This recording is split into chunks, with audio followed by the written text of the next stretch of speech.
உங்கள் எல்லாருக்கும் வணக்கம். வந்திருக்கும் பத்திரிகை நண்பர்களுக்கும், தொலைக்காட்சி தோழர்களுக்கும், இன்டர்நெட் இனியவர்களுக்கும், மேடையில் இருக்க பெரியவங்களுக்கும் அவர்களுக்கு நன்றி கலந்த வணக்கத்தை தெரிவிச்சுக்கிறேன். பிரம்மாண்டம்னா முதல்ல வந்து நமக்கு சவுத் இந்தியாவில் தெரிவித்தது கேடி குஞ்சுமோகன் சார் அவர்கள் தான் பிரம்மாண்டத்தின் முதல் படைப்பாளி. அவர் இந்த இடத்துல உட்கார்ந்துருக்கிறது இந்த படத்துக்கு கிடைத்த மிகப்பெரிய வெற்றி அப்படின்னு நான் நினைக்கிறேன். அதன் பிறகு பார்க்க போனீங்கன்னா நம்ம எல்லாமே பெரிய பெரிய டெக்னீஷியன். சக்தி சிதம்பரம் மிகப்பெரிய ஒரு ஹிட்டு டைரக்டர், மிகப்பெரிய ஒரு பெரிய தயாரிப்பாளர். நட்டு சார் அவர்கள் மிகப்பெரிய ஹீரோ, மிகப்பெரிய ஒரு கேமராமேன். இங்கே தமிழ்நாட்டிலேருந்து இந்திய உலகத்தை கலக்கிட்டு இருக்க மிகப்பெரிய ஒரு கேமராமேன். அவர் மாதிரி டான்ஸ் மாஸ்டர் இந்த நம்ம ஹீரோ அவர், இது மாதிரி எல்லாருமே வந்து ஒரு மிகப்பெரிய வெற்றியாளராக அந்த மேடையில் உட்காந்துருக்காங்க. இந்த ட்ரெய்லரை பார்க்கும்போது எனக்கு ஒன்று தெரிஞ்சிச்சு. இடையில ஒரு படம் பார்க்கும்போது ஒரு மான் வந்து தன்னோட குட்டி கூட வந்துக்கிட்டு இருந்துச்சு. அப்போது ஒரு 2 புலி விரட்டுச்சு. இந்த மான் குட்டியை விரட்டிட்டு புலிக்கிட்ட ஆப்போசிட்டில் போய் அதுக்கிட்ட மாட்டிக்கிச்சு வேணும்னே. இந்த பாசம்ங்கிறது அது நம்ம பார்க்கும்போதே கண்ணு கலங்கிச்சு. அந்த அளவு ஒரு தியாகம். அது வந்து குழந்தை தப்பிச்சா போதும் நம்ம சித்திரலாம் அப்படின்னு அந்த உயிரை கொடுத்துச்சு.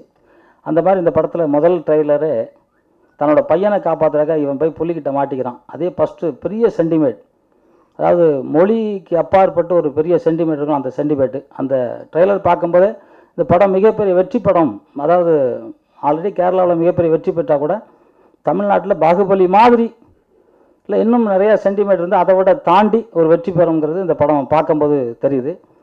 அதே மாதிரி பாலா சார் வந்து ஒரு சுறுசுறுப்பான ஆள்.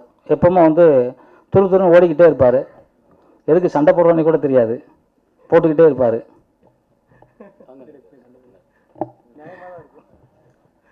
நியாயமாக இருக்க கூட நியாயமாக சண்டை போடுவார். அவர் வசனம் எழுதியிருக்காரு நீங்கள் சொல்லும்போது ரொம்ப சந்தோஷமாக இருந்துச்சு. ஏன்னா என்ன பேசுகிறாரோ அது மாதிரி எழுதியிருக்காரு. பாடல் வேறு ஒன்று பாடியிருக்காருன்னு சொன்னாங்க. ரொம்ப எழுதியிருக்காரு நாங்கள். அதுவும் ரொம்ப சந்தோஷம். சினேகன் சார் சொல்லும்போது சொன்னார் அம்மா சாங் ரொம்ப சென்டிமெண்ட்டாக இருக்கும்னு. படம் ட்ரெய்லர் பார்க்கும்போது பாசத்துக்கான ஒரு படமாக இருக்குது புலிமுருகன். நிச்சயமாக தமிழ்நாட்டில் வந்து பாசத்துக்கு ரொம்ப அடிமையானவங்க. எந்த மொழியாக இருந்தாலும் சரி அவங்களுக்கு வந்து பாசம்ங்கும்போது எதாக இருந்தாலும் விட்டு கொடுத்துட்ற ஒரு மிகப்பெரிய பழமையான மிகப்பெரிய விட்டு கொடுக்கும் தன்மை உள்ளவன் தமிழன் மட்டும்தான். அவன் வந்து இந்த படத்தை நிச்சயமாக பெரிய வெற்றி படமாக ஆக்குவாங்கிறதுல எந்த விதமான சந்தேகமும் இல்லை. இந்த படம் மிகப்பெரிய வெற்றி படம் அமையணும். நான் கூட அந்த ஆடியோ ஃபங்க்ஷன் போட்டிருந்தாங்க. அது அவர் சொன்னார், கோபி அவர்கள் சொல்லும்போது சொன்னார், கோபியை பற்றி சொல்லணும், வந்தவொடனே சாப்பிட்றவங்களாம் போய் சாப்பிட்டுவாங்க அப்படின்னாரு. எனக்கு ஒரு ஷாக்காக இருந்துச்சு. சாப்பிட்டு தானே வந்த 3:30 மணிக்கு சாப்பிட சொல்கிறாரு அப்படின்னு நினச்சேன். இப்போ சொல்கிறார் அவரை சாப்பிட சொன்னாராம். அப்புறமா சொன்னார் வந்திருக்க விஐபியில் அவங்கவுங்க பொசிஷனில் போய் உட்காருங்க அப்படின்னாரு. நான் என்னோட என் பொசிஷன் நான் என் வீட்டுக்கு தானே போகணும் அப்படின்னு சொன்னேன். என்ன சொன்னான்னு எனக்கு தெரியல, அவருக்கு தெரியுதான்னு தெரில. எனக்கு தோணுதை சொல்லிட்டேன், மனசில் தோணுதை சொல்லிட்டேன். எல்லாரும் அதை பேசினாங்க. இந்த நானும் அதை மனசில் தோணுதை சொல்லிட்டேன். மற்ற வந்திருக்க அனைவரும் இந்த படத்தை உண்மையில் எல்லாமே பெரிய ஆள். செல்வராஜ் அண்ணன் அவர்கள் ஒரு மிகப்பெரிய ஒரு தியாக மனப்பான்மை உள்ளவர், அவர் உட்கார்ந்துருக்காரு. அது மாதிரி டைரக்டரு அவங்க மாதிரி எல்லாருமே வந்து பார்க்கும்போது மிகப்பெரிய ஆள். ரெண்டாவது இந்த தம்பியை பற்றி சொல்லி ஆகணும். தம்பி வந்து மொழுன்னு இருக்காப்புல. அவர் பேர் எனக்கு தெரில, மொழின்னு இருக்காரு. ஆனால் குட்டி புலிமுருகனுங்கிறது மட்டும் எனக்கு நல்லா ஞாபகம் இருக்குது. அஜாஸ் உண்மையிலே இப்போ வந்து பெரியவங்க நடிக்கிறத விட சின்னவங்க நடிக்கிற மாதிரி நடிக்க முடியாதோங்கிற மாதிரி ஒரு மிகப்பெரிய திறமையான நடிப்பு அந்த பையன் நடிச்சிருக்காப்புல.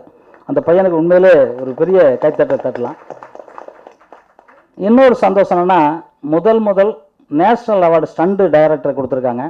அது என்னோடய ஸ்டூடெண்ட்டு பீட்டர் கெயின். அவன் வந்து குழந்தை பையனாக இருக்கும்போது என்கிட்ட வேலை செஞ்சாப்புல. கண்டினியூவாக என்கிட்ட ஒரு 10-12 வருஷம் வேலை செஞ்சு மாஸ்டர். இன்றைக்கி இந்தியாவிலே கோடி ரூபாய்க்கு மேலே சம்பளம் வாங்குகிற ஒரே ஃபைட் மாஸ்டர் அவன் தான். அவ்வளோ பாசமான ஆளுவன். அவன் வந்து அவ்வளோ திறமை. இன்றைக்கி பாகுபலியும் அவன் தான் பண்ணியிருக்கான், புலிமுருகனும் அவன் தான் பண்ணியிருக்கான். ரொம்ப சந்தோஷமான விஷயம். நேஷ்னல் அவார்டு அவனுக்கு கிடச்சிது. அவன் போய்ட்டுருக்க எந்த இடத்துல இருந்தாலும் சரி, இந்த இடத்துலேருந்து அவனுக்கு இந்த நம்ம புலிமுருகன் ஆடியோ ஃபங்க்ஷனில் என்னோடய வாழ்த்துக்களையும் அவனுக்கு தெரிவிச்சுக்கிறேன். ஏன்னா அவங்க அப்பாவே என்கிட்ட தான் வேலை செஞ்சுருந்தார். அப்போ குழந்தையாக வந்துக்கிட்டு இருப்பான். நல்ல திறமைசாலி, துருன்னு இருப்பான். இவர் நம்ம புலி பாலா மாதிரி. இவர் பேர் என்ன பாலா கிடையாது, புலி பாலா. முதல்ல என்னங்க பேர் உங்கள் பேர்? ஆர்பி பாலானி. புலி பாலா தான் அவர். இன்னையிலேருந்து மேடையில் சொல்லிட்டேன் புலி பாலானி. ஏன்னா புலி மாதிரியே தான் பாஞ்சிக்கிட்டு இருப்பார் எப்போ பார்த்தாலும். ஆனால் சில புலி கொஞ்சம் பதுங்கி பாஞ்சு அது வந்து நேரே பாஞ்சிக்கிட்டே இருக்கும் எப்போ பார்த்தாலும்.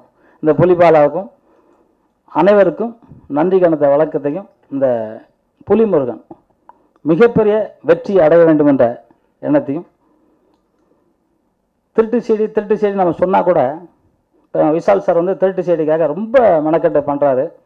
கூடிய சீக்கிரம் திருட்டு செய்தியை ஒழிச்சிரும் அப்படிங்கிற நம்பிக்கை இருக்குது. ஒழிச்சால் கூட பாகுபலி திருட்டு செய்தி வந்தால் கூட மிகப்பெரிய வெற்றி படம். ஏன்னா அது வந்து ஸ்டார், மிகப்பெரிய ஸ்டார். புலிமுருகனும் மிகப்பெரிய ஸ்டார். எல்லா படமும் ஓடணும். இன்றைக்கி வந்து ஒரு 5 படம் பெரிய படம் எடுத்தால் 95 படம் சின்ன படம் தான். அந்த சின்ன படங்களும் இந்த மாதிரி வெற்றி வரணும், வெற்றி அடையணும். ஏன்னா எல்லாருமே வந்து ஜெயிக்கணுங்கிறதுக்காக தான் தன்னோட காசை போட்டு செலவு பண்ணுறாங்க. எல்லா படமும் ஓடணும். ஆனாலும் திருட்டு செடி, இந்த பென்ட்ரைவில் படம் பார்க்குறது, செல்லில் படம் பார்க்குறது, இதுக்கெல்லாம் தகுந்த ஒரு தண்டனைங்கிறத விட இன்னொருத்தர் சொத்தை திருடுனா என்னென்ன தண்டனை இருக்கோ அந்த தண்டனை அதை விட மேலே தண்டனை அது கொடுக்கணும். எல்லாரும் இப்போ வந்து ஒருங்கிணைச்சி ஒரு அணியாக திரண்டு இந்த தமிழ் பட உலகத்தில் வந்து திருட்டு செடியோ இல்லை திருட்டுத்தனமாக படம் பார்க்குறதோ இல்லைங்கிறத கண்டிப்பாக அதை கொண்டு வந்து வரணுங்கிறது என்னோட நம்பிக்கை. புலிமுருகன் மிகப்பெரிய வெற்றி அடையணும். தமிழன் வாழ்க, தமிழன் வெல்க, தமிழன் வென்றே தீர்வான். நன்றி, வணக்கம்.